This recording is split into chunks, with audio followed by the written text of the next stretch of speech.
slope, and welcome to the Cartesian plane.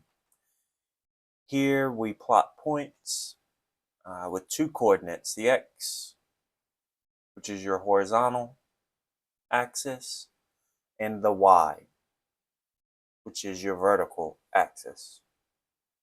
Your x comes first, your y comes second. Each ordered pair plots 1 point. So I'm going to go ahead and plot these 2 points.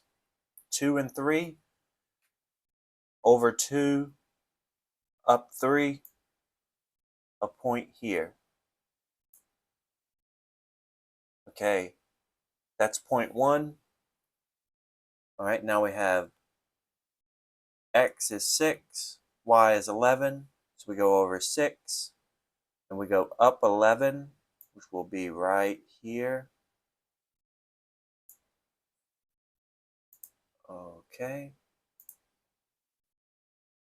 Now we are going to draw as straight of a line as possible.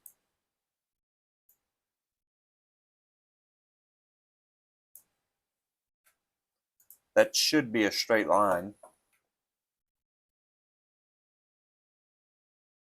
Okay, so that's a rough plot of it. But it's asking us, let's find the slope from 2 points. There's another way we can find the slope of 2 points, and that's with this formula. y2, y subscript 2 minus y1 divided by x subscript 2 minus x1.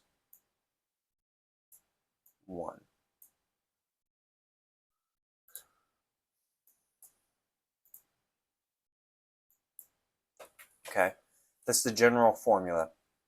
So what they're saying is you could pick either of these and get the result, but I normally go with this one. So y2 is here, 11. So 11 minus y2, which is this one, 3, divided by x2, which is 6, minus x1, which is 2. So that comes out to 8 divided by 4, which is equivalent to 2. So the slope of this line is 2, and I found that using this formula. So let's try, let me go ahead and try to clean this up a little bit. Let's replot this all in red. Okay, x2, y3, here we are.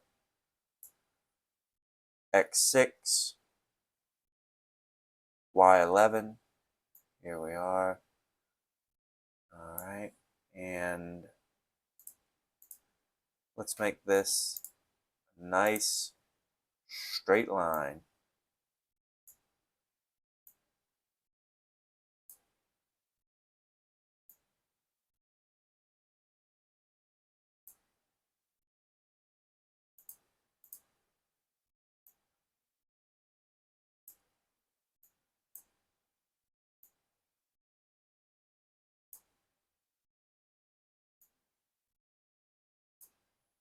There we go. Now we've plotted a line. And let's see, what is a slope of 2?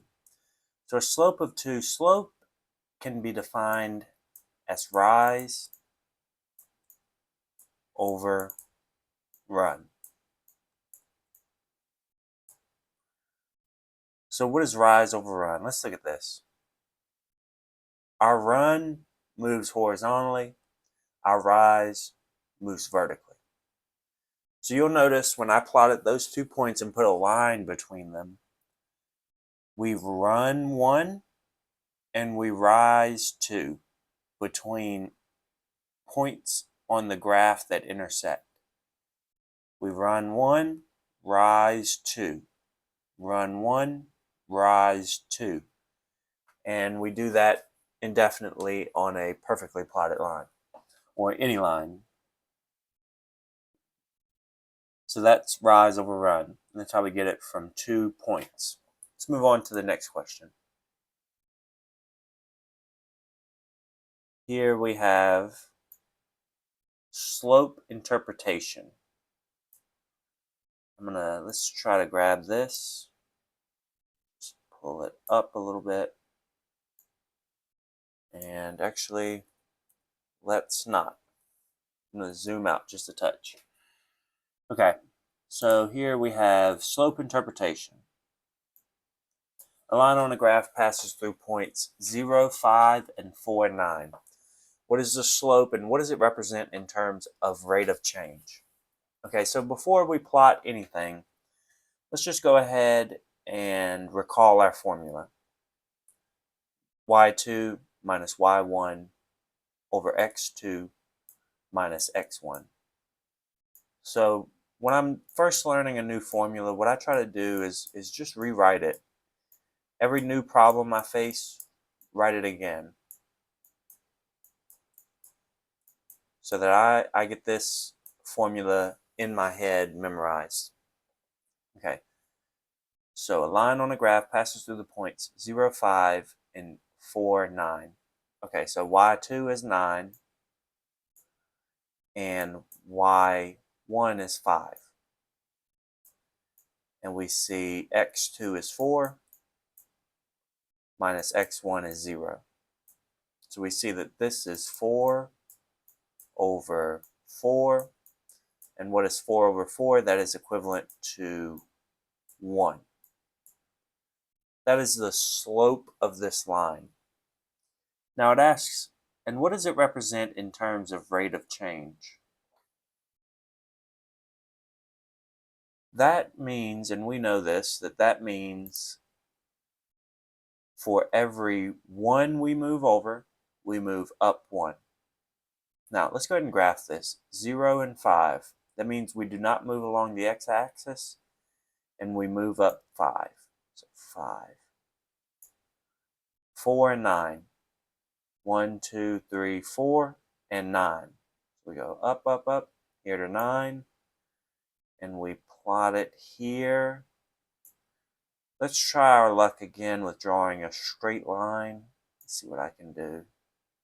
Off to a bad start. Okay. Let's insert a line, drag a point to here, lock it on, close enough. Lock it on to there. Okay. So, what does it represent in terms of rate of change? That represents for every 1 we add to y, we add 1 to x. So here's y at here's y at 5 and x at 0. Let's move over to x at 1. Y is now at 6. We move over to x is 2. Y is now 7. So that's what that represents in terms of rate of change. Okay, let's move on to the next one. Okay, now we're given an equation in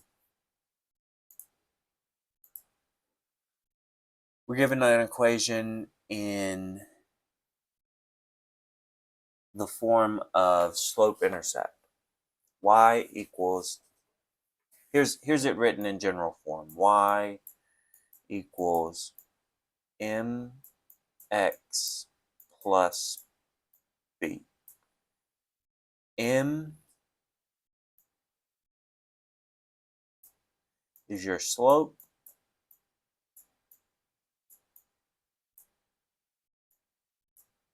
and b is your y-intercept.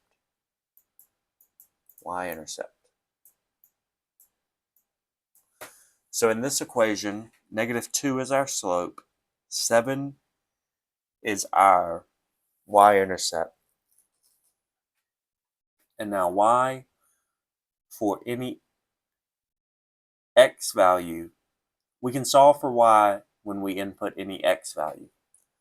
So let's start with a y-intercept of 7. So the y-intercept will be down just a little bit. The y-intercept will be when x equals 0. That's when we'll intercept this y-axis. And we'll intercept at 7. So when x equals 0, y equals 7. And now I'm going to show you how to solve this with the graph here. We know the slope, we know the y-intercept, so we can solve the x value here with the following method. And that method is, again, rise over run. So now we have a negative number. That means it's going to be downward sloping. And for every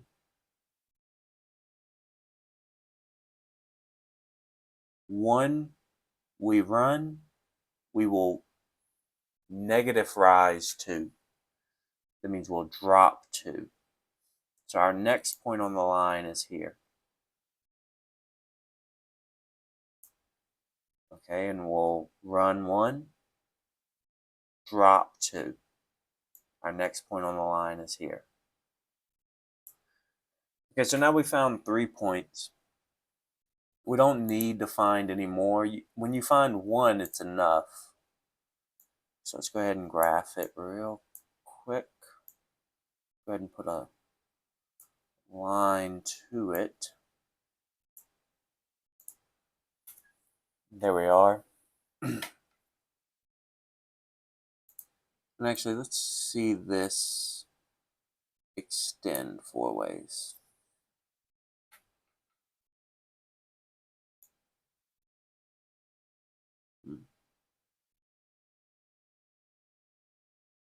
We'll run it through just like that.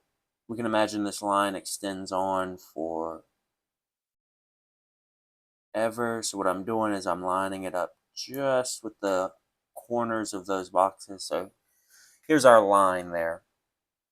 Okay, the question asks, find the slope of any line parallel to this line.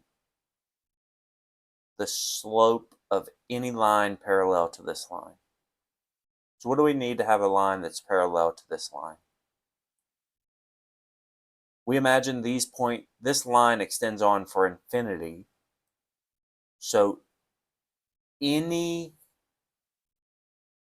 slope except for -2 will eventually intercept the line you see here, no matter how far away it starts. So I'm going to go ahead and let's go ahead and put one more on there. Let's start a line at, let's say, the point -6 and let's say -9 and 10. Go to about 10 right there. Okay, let's say it has a slope of, let's say just -3. Let's say -3. What would that look like? Right there, -3. We're going to rotate it around. We're going to go rise over run. So when we run 1, we're going to drop 3. Okay, and then we're going to extend. That's not a good example. So let's say we have 1/2, -1/2. 1. Okay, there we go. So let's take that example. So this example shows it intersecting. But don't lose the sight of the fact that anything except for -2 will always end up intersecting because these lines stretch on for infinity. So let's find the slope of any line parallel to this one. The slope, the final answer, is -2. That must be the slope. Let's move on to the next one. This is a small applied problem here. We're not going to use a graphical representation here. Let's just quickly move through these numbers. A hill rises 120 feet for every 1,000 feet of horizontal distance. So 1,000 feet. And I guess I lied. Graphicals are just so nice I can't stay away from them. So it rises 1,000 feet. Let's just say there.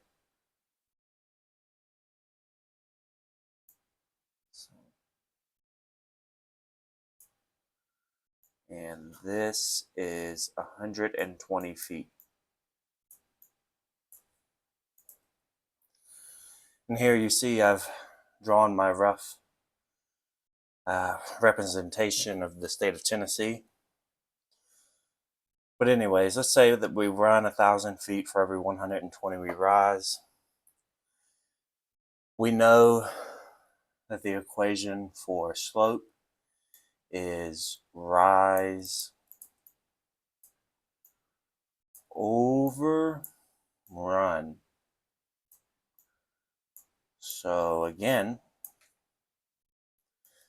we rose 120 feet. We ran 1,000 feet. So when we divide that number, we get 0.12. That's our decimal. And we can also express that as 12% grade.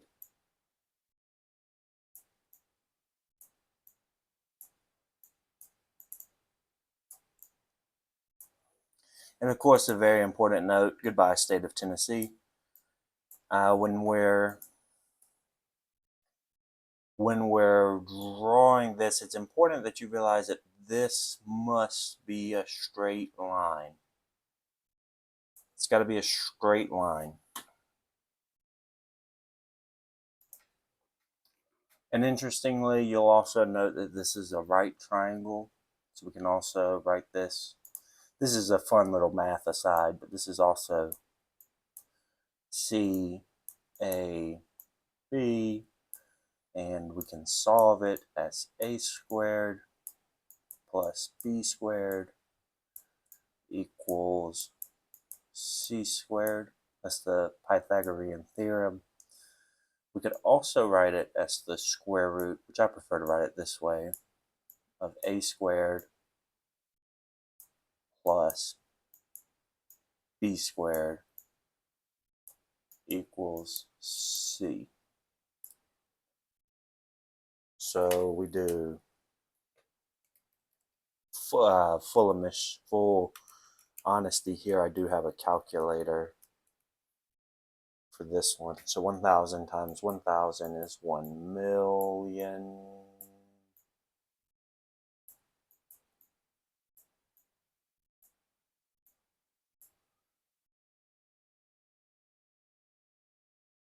Of course, the square root of 1 million is just 1,000, but 1 million plus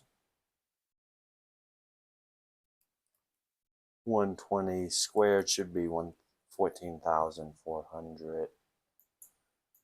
14,400.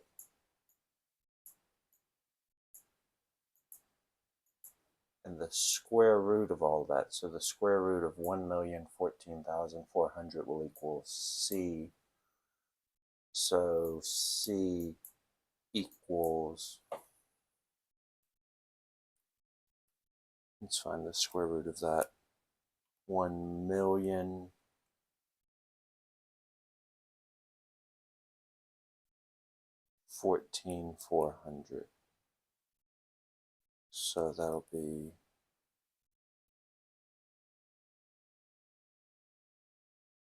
okay.